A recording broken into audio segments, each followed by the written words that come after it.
Türkmenimin devin yetsurun söyüp şondan oğul arvey yörülse yanşı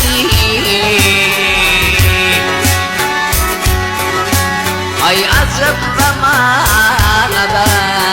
bolsunup görüp mitli yaşlarımı ey götürse yanşı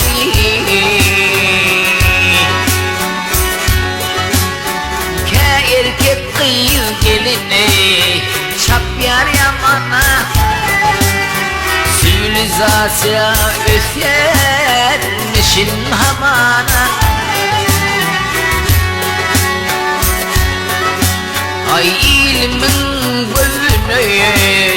büyük yokmayana ay yüzler nefislendi ve aydılsa yanşı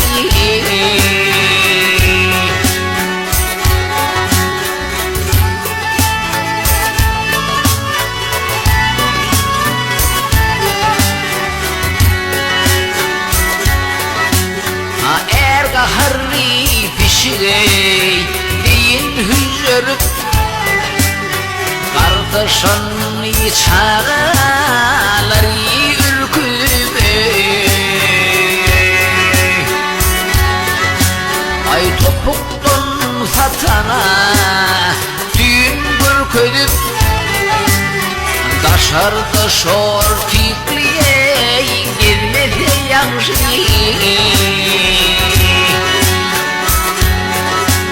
ay topuktan satana düğün bürkülüp trüplü şortikliye çıkmasa yanşı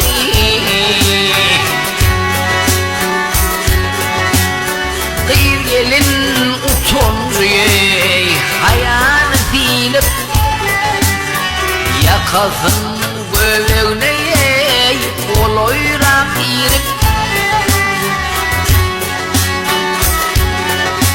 ay ökçeden yanaşa köyünün dinip